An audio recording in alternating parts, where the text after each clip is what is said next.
de 34, delegada Vivian Selig, que sempre muito gentil conosco, sempre nos atendeu muito bem.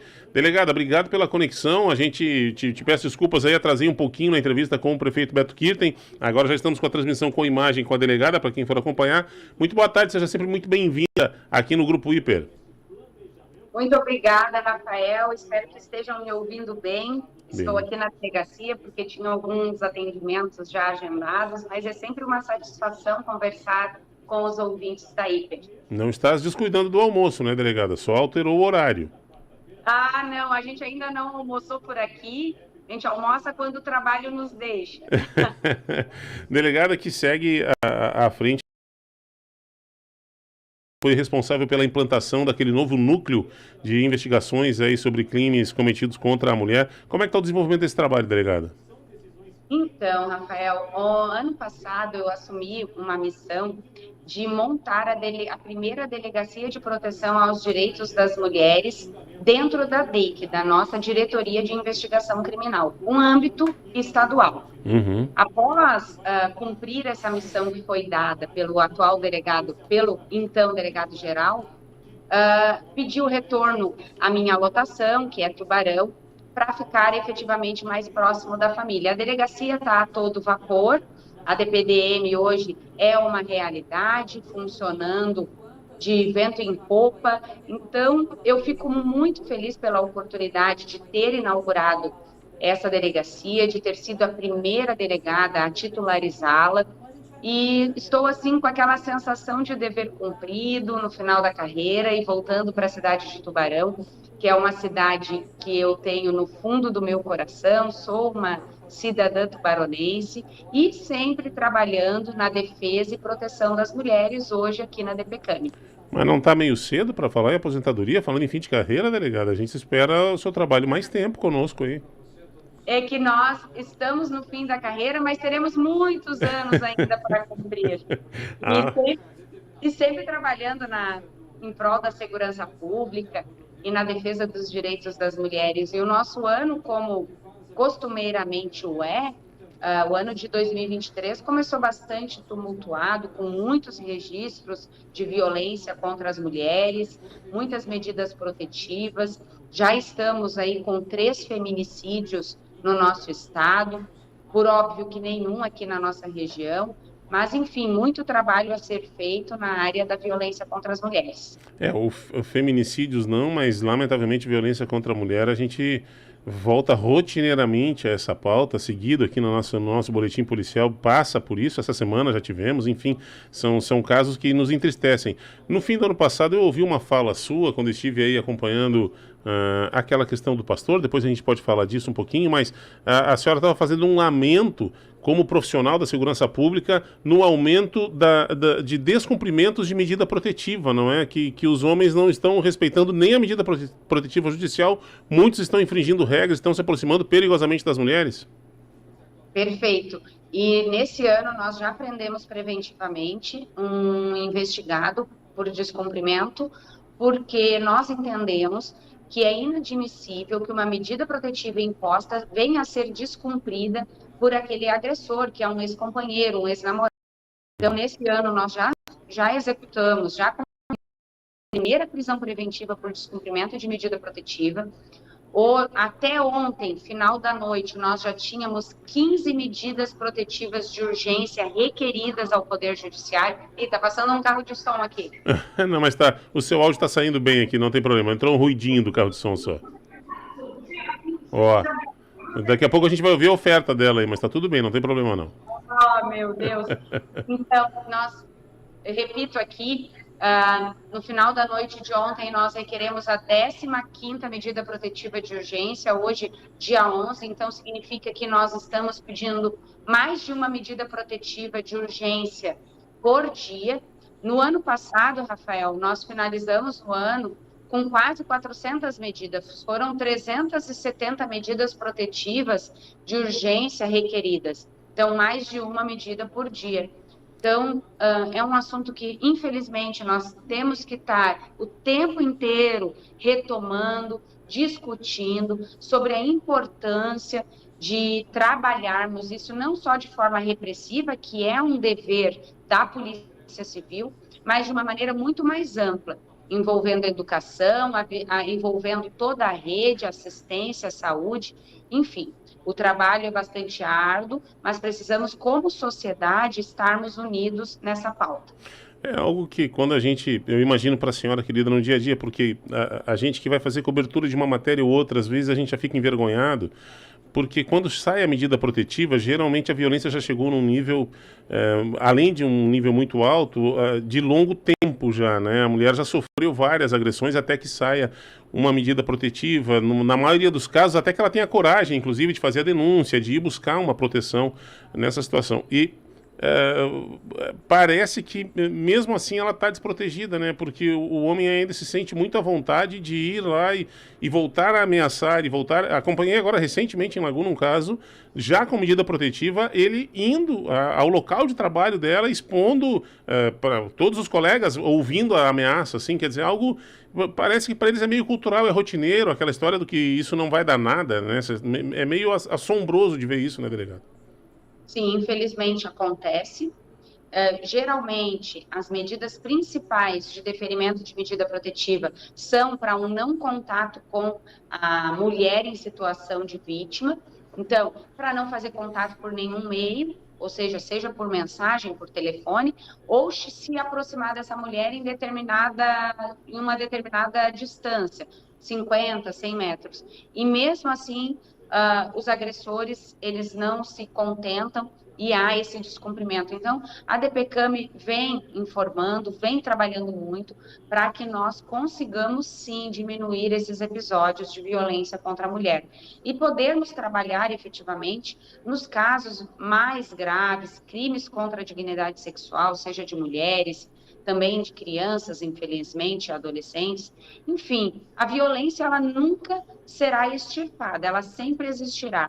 Mas como sociedade e como membros do Estado, nós temos sim de falar sobre o assunto e tentar diariamente conscientizar a sociedade.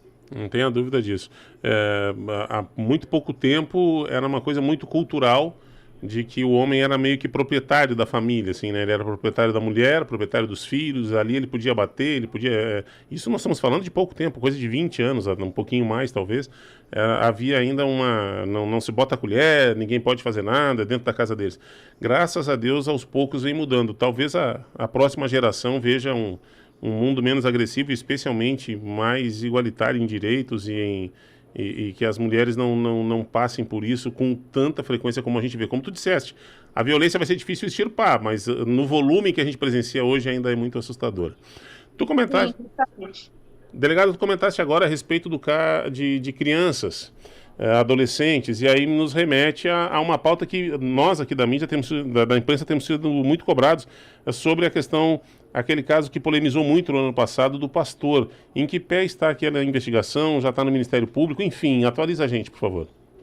Então, essa investigação lá naquela época já foi finalizada, o investigado foi denunciado, nós teríamos audiências nessa semana e por um pedido da defesa as audiências foram remarcadas.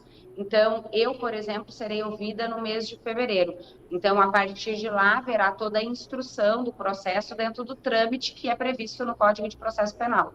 Certo. Então, a parte da Polícia Civil foi finalizada lá na época dos fatos. E ele segue recluso?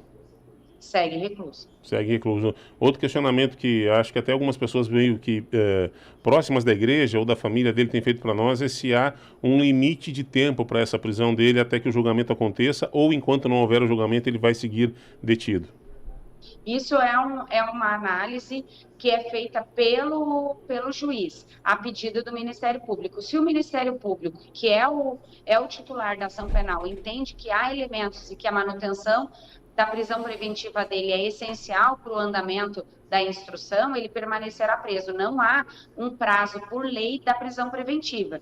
Isso são fundamentos, havendo fundamentos, pressupostos e requisitos previstos em lei, a manutenção da prisão, ela permanece. Então, o que acontece é que esse processo ele vai andar de uma maneira mais célere, só que por um pedido da defesa, as audiências foram reagendadas. Então, isso segue um rito previsto no Código de Processo Penal. Ok, mas para ficar claro, a senhora foi muito feliz aí. Não há um limite de tempo estabelecido. Deve aí do juiz entender que ele deve seguir afastado ou liberá-lo antes. Aí agora não está mais na mão da polícia e também não tem nada em lei que proíba ou que obrigue a ser libertado antes do julgamento, né? Não, não, porque isso acaba o juiz também. O que acontece? O judiciário ele atua por movimentação.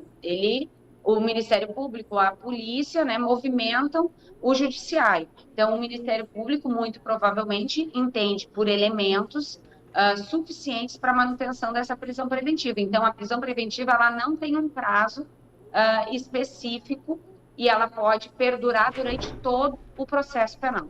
Maravilha, obrigado pela explicação. Ainda agora, para a gente voltar a falar aqui da DPCAM, a senhora fez uma mudança boa quando passou por Laguna lá, levou ambientes mais acolhedores, mais coloridos, enfim. A DPCAM de Tubarão vai passar por esse processo também? Como é que estão a sua visão de trabalho nesse sentido? Então, Rafael, estamos em plena pintura aqui da DPCAM de Tubarão. Já mudamos algumas estruturas e o nosso objetivo nesse ano é justamente trazer um pouco mais de acolhimento à DPCAM de Tubarão, dentro das nossas possibilidades, mas sim, trazer um novo ambiente. Estamos com pintura, eu estou até na minha sala, eu estou repleta de caixas, ainda numa estrutura um pouco bagunçada, mas o objetivo sim, que o local em que a mulher ela recebe aquele primeiro atendimento, ele seja mais acolhedor e nós tenhamos sim, uma estrutura mínima para atender as mulheres aqui do município de Tubarão. Esse é o nosso grande objetivo no ano de 2020 presente, com a rede de assistência à mulher, seja saúde, seja assistência social e toda a estrutura estatal, e também trazer esse ambiente mais acolhedor à mulher aqui na própria DPCAM. Que bacana. Delegado, é sempre uma alegria de verdade conversar contigo, que traz os assuntos, por mais dolorosos que sejam, traz de uma maneira suave, deixa tudo muito claro, elucida as nossas dúvidas, sem falar na gentileza de sempre nos atender. Quero te agradecer pela atenção conosco. Se tiveres algo aí que tu queira, se tiver algo que tu queira reforçar que eu não tenha perguntado, fique à vontade. Obrigada, Rafael. Agradeço muito a oportunidade. É sempre muito bom falar com vocês da Hiper e conversar com o cidadão tubaronense e falarmos de assuntos que muitas vezes nós entendemos ser pesado. Ninguém vem numa delegacia de polícia se ela não tem um problema, mas precisamos aproximar a Polícia Civil da comunidade.